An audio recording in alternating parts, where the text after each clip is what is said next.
A Sunday of Ordinary Time. Let's listen to a reading from the Holy Gospel according to Matthew. At that time, Jesus withdrew to the region of Tyre and Sidon, and behold, a Canaanite woman of that district came and called out, "Have pity on me, Lord, Son of David. My daughter is tormented by a demon." But Jesus did not say a word in answer to her.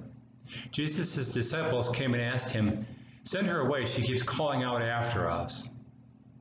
He said in reply, "I was sent only for the lost sheep of the house of Israel." But the woman came and did Jesus homage, saying, "Lord, help me." He said in reply, "It is not right to take the food of children and throw it to the dogs." She said, "Please, Lord, for even the dogs eat the scraps that fall from the table of their masters." Then Jesus said to her in reply, "O woman, great is your faith. Let it be done for you as you wish." And the woman's daughter was healed from that very hour. The Gospel of the Lord. Praise to you, Lord Jesus Christ. While my mother always provided her family with good hearty fare for meals, in my memory, she especially went all out with baked goods at Christmas. We were always provided a wide variety of Christmas treats, including Christmas cookies. Well, one year, when my parents were living in a northern Indiana town, my mom prepared for the return of her adult children by baking something like 14 dozen cookies, which lined the counters when we arrived home from various parts of the country. Well, once we were all home, we delayed our cookie gratification for later, since Dad, who certainly still enjoys taking his family out to eat, invited us to dinner at a local restaurant with cookies for dessert upon our return home. Well, the family pet Caesar had other plans. One in a long line of Great Danes that have graced our family with their presences, Caesar, named for the Roman emperor, a fitting title, for Caesar was treated as royalty, found 14 dozen cookies no challenge at all. So while we were dining, Emperor Caesar helped itself to cookies, all of them. Upon our return home with intentions to finish off the meal with some of Mom's delicious Christmas cookies, we instead found a mostly empty kitchen with its counters bare, and then one very bloated and exhausted dog lying in the living room trying to breathe. Well, it's hazardous to try to get into the brain of a dog, I know, but one couldn't help but thinking, what was that dog thinking? Perhaps the short answer was, it thought it was emperor.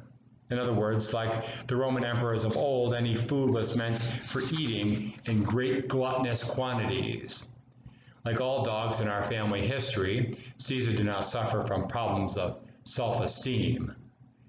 I don't imagine among many dogs that might be living with any of us today that Caesar was unique in this manner. We tend to treat our pets with great affection, food, and a certain level of pampering. Though Caesar was a dog, it certainly was top dog. It is for this reason that Jesus' words in today's gospel can be taken as confusing or even jarring. When the Canaanite woman comes to Jesus, pleads for her demon-possessed daughter, Jesus replies, "It's not right to take the food of children and throw it to the dogs." About the Lord referring to the woman and her daughter as dogs, one Bible commentator said, Jesus' words are harsh, shockingly so. So Jesus is not speaking as a dog lover. We can see that, for he uses this term as an insult. So what are we to make of his calling the Canaanite woman and his daughter dogs? Well, dogs for the observant Jew were certainly seen as ritually impure and thus to be avoided. Nevertheless, one could wonder if his use of the label dogs was an acknowledgement of how others saw this foreign woman. And the title was used by Jesus in his typically ironic manner. Might he have meant something like this: wouldn't it be fitting to care for you when would it be fitting for me to care for you when others consider you a foreigner no better than a dog? Furthermore, maybe Jesus is acknowledging how the woman herself felt about herself and her daughter, for many would have seen her as a foreigner and treated her no better than a dirty dog. But Jesus' actions speak louder than his words. Maybe by calling her and her daughter dogs, but then lavishing healing on them, he's saying, others might see you as no better than dogs. Maybe even you see yourself that way. But I have come to restore your daughter to health if you'll but put your faith in me. In Jesus' day, persons who were not part of the chosen Jewish people would have been perceived as unclean, as Gentiles. The Gentiles living in Israel might have accepted this characterization, just as the immigrant in our midst today might have gotten a similar message.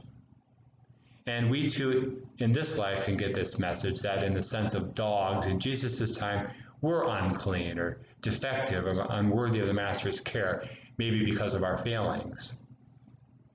Instead, maybe we're meant to be more like our family's pet Caesar, destined and worthy for a lavish feast of love and nourishment, even if we're flawed and undeserving.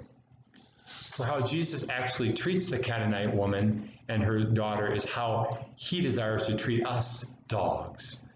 Even if the world treats us like a mutt, or even if our own thoughts and feelings about ourselves mirror such a negative perspective, Jesus wants to lavish full, rich life on us, for we are God's beloved. Our gathering at this weekly Eucharistic feast of his very life shows how precious we are.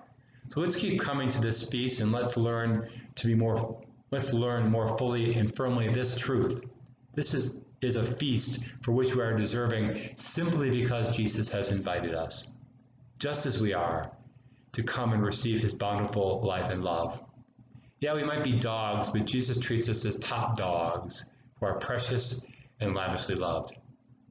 Well, God bless you all, beloved of God, during this week, and let's continue to rest in the truth that we are destined and desired by God to lavishly feed on his life and love.